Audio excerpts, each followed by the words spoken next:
Do they feel what I feel? Being part of the Language of Pain project by Ruth Barber. Like many who live with pain, getting involved in research or advocacy kind of draws you in.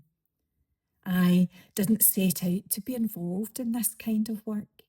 I sort of stumbled into this project.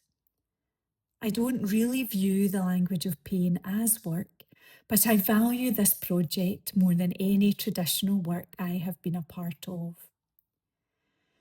It feels like I have known this collective of amazing people for a long time.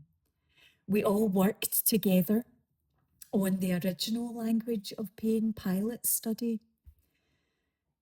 When the Zoom screen opens, there is a mutual sense of kindness and an understanding of what being in pain is like. As we zoom in from all over the country and other parts of the world, I notice immediately the sense of connection, the little waves and smiles between us all.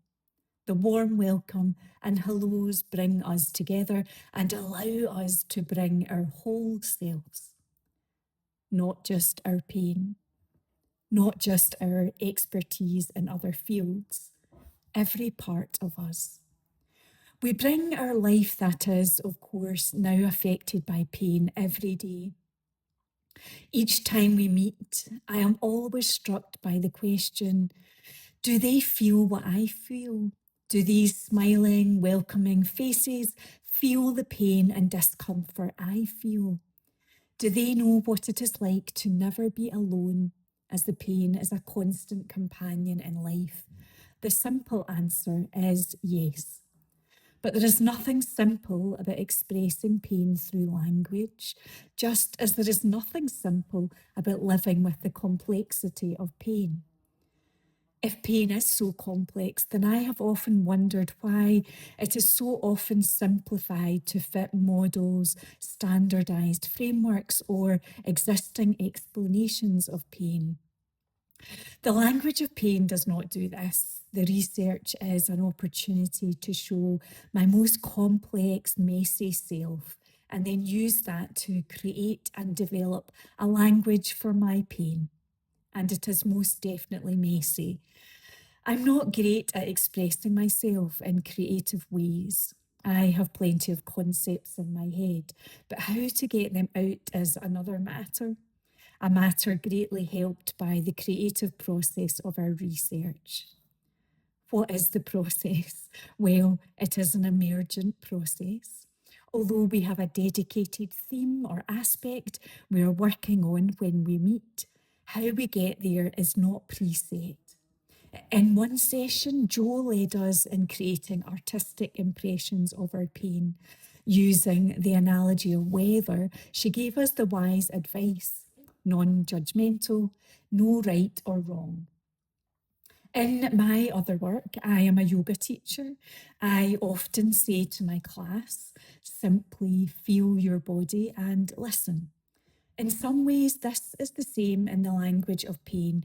We are simply listening to our painful bodies and using sound, movement, creative writing, audio, video, or collage to manifest that feeling into something we can see, hear, move, write, or speak.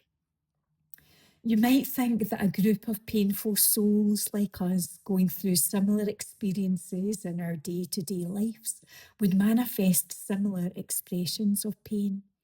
This couldn't be farther from reality. And this is where the almost magical aspect of being online comes into play. We are all in the confines of our rectangular box on screen, yet in the open space of our own home.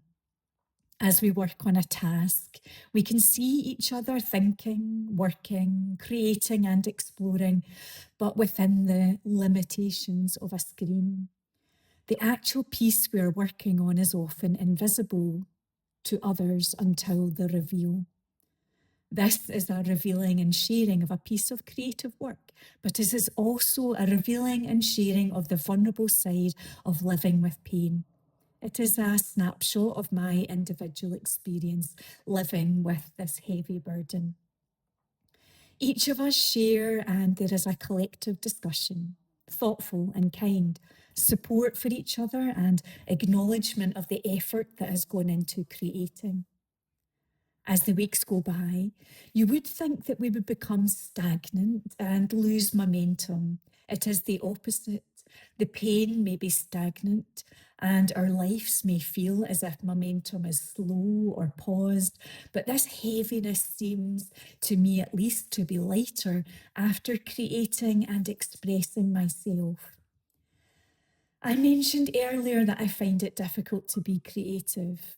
My preferred form is good old fashioned pencil and paper, but the language of pain has shown me that creating does not need to result in something polished, shiny, or elaborate to have meaning.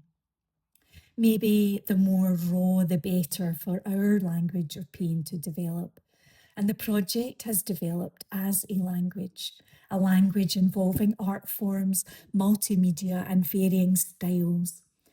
Perhaps we have all developed unique languages, or perhaps it is one language. We are not quite sure yet, as this emergent style almost relies on being unsure. Certainty would mean it's not real and raw, undiluted and unfiltered. My opening in this blog referred to a statement I asked myself and others in the group way back in September. Do you feel what I feel? As we started to create, it struck me as more apt to look at each creation and say, do you see what I see? As we gather momentum and delve deeper into expressing our complex lives with pain, I realise that what I feel and what I see tainted by pain is absolutely not what anyone else experiences.